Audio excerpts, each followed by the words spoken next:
Hi, I'm Jibrille, and today we're back at Frontier's Southgate with Mini Jibrille to talk about more instances available in Ragnarok. This video is part of a series we started called Start Playing Ragnarok Today. This is the second video, so you should check out the first one. Let's continue your journey. Thanatos Tower has 3 levels: Novice, Warrior, and Epic Spirit, each increasing in difficulty. It can be done once a week, and if you complete a higher level, you'll also receive the rewards from the previous levels. In addition to having the chance to get cards, you'll also receive rune coins, which open a shop with various items. You can buy the Angel Snow Feather to create the Valkyrie wings with 6 of them. This instance can be completed with a team of 12 people with 4 floors, each having a different boss and mechanics. On the first floor, you need to destroy the crystals to attack the Valkyrie.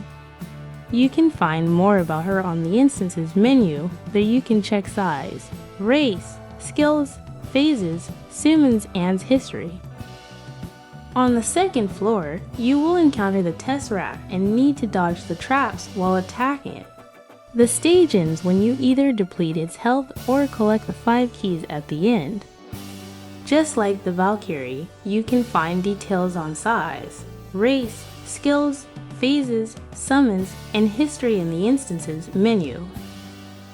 On the third floor, we have an area inside and another outside the grid, with a boss on each side, and you need to pay attention to the mechanics to defeat them. Watch the color under your feet, as it will determine which side you should be on. You can check the individual information for both bosses in the instance menu.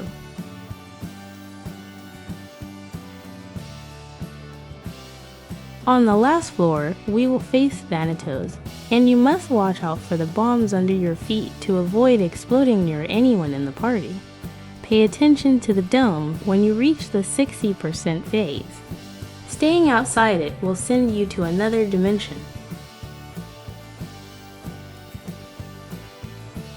After defeating him, either run away from the priestess or kill her, and you will have completed Thanatos Tower.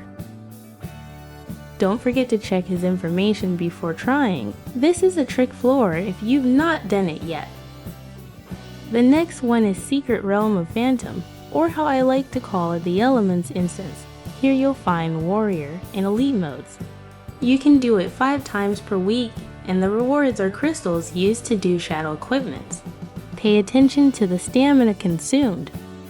Shadow equipment is crafted with Halgerhen and currently goes up to 50%, meaning its effect is up to 50% of the original equipment.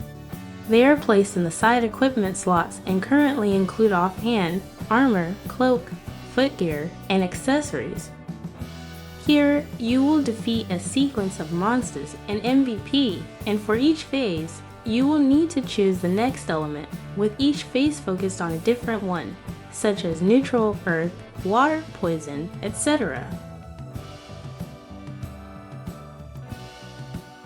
Each time you finish and unlock a new element sequence, an achievement will appear. This instance, like the next ones we'll discuss, has a level cap. You need to be above level 140 to do the Secret Realm of Phantom, above level 150 for the next 3, and above level 160 for the last one. Ponape Museum Island can be done once a week and has the Novice, Warrior, and Epic Spirit levels, each with different rewards. It has 3 floors, with the first having 1 boss each and the last one having 4. The most important aspect of this instance is the chance to receive chests with ancient equipment. On the first floor, we'll encounter a dragon that must be defeated while avoiding the mechanics, including fire and poison puddles on the ground. Don't forget to check the characteristics before trying to defeat it, so you don't end up dying like I did. Kill the monsters along the way, and when you reach the second floor, pay attention to the boss's movement mechanics like a game of chess. Check the skills and mechanics to better understand them the first time you attempt it. The last floor is extremely tricky for those who have never done it before, so you should try it on the easier modes first. There will be 4 MVP at once, and they will all attack your party simultaneously, each with different mechanics, as if they were a party against us. Your entire party should study the mechanics of this instance, but especially for this floor. Healers should know how to position themselves, DPS players should know which cards and elements to use, and everyone should focus on one MVP at a time. This way, it will be easier to complete.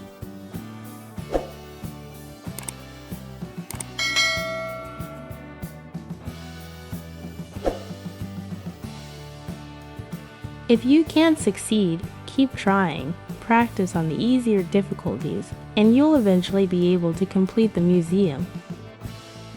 You really need to know the MVP, Joel, Vanguard, Poker Knight, Priestess, Nuka, the DPS, and Kimura, the Mage. Each one has specific skills and mechanics. Knowing them by name, you'll be able to communicate with your party and define the strategy.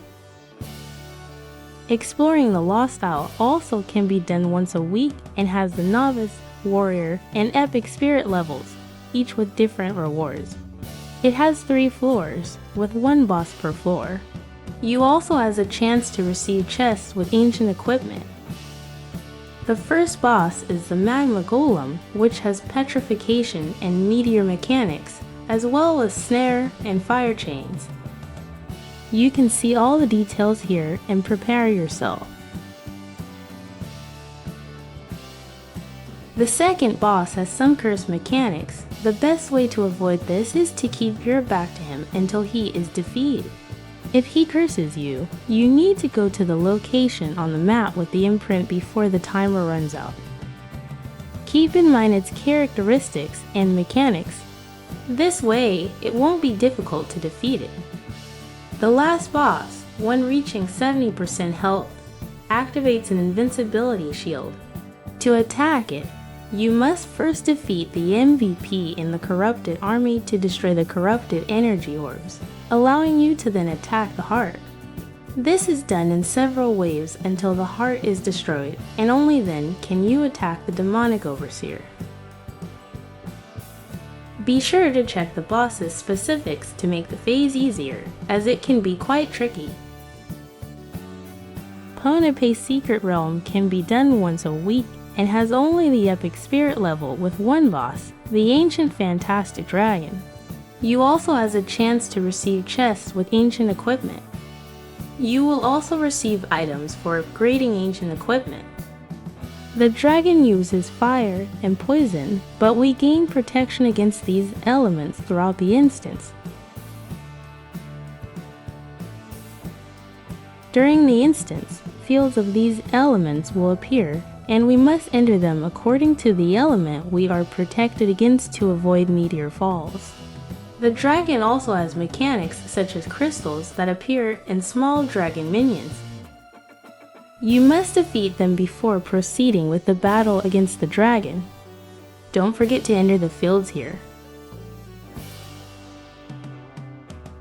When the dragon's health reaches 5%, the museum bosses will appear to assist us.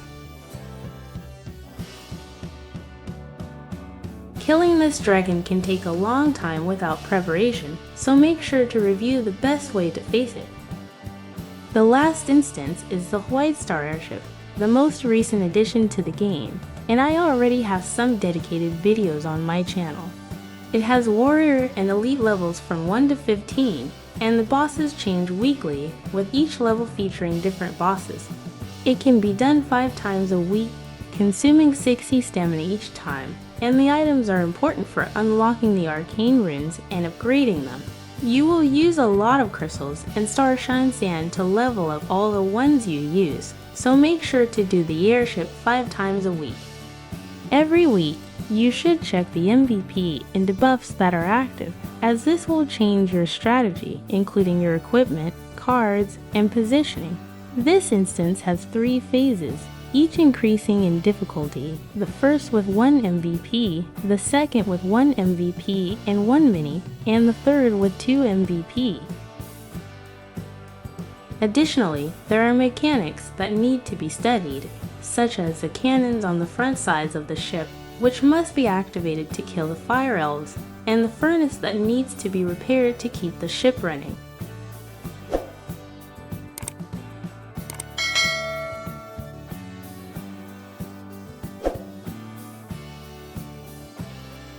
There are also treasures at the bottom of the ship where Stings will try to steal them. If they succeed, you'll lose points. Each death causes point loss, so choose carefully who will revive if they die. Time is very important because every second reduces your final score. Protect the treasures.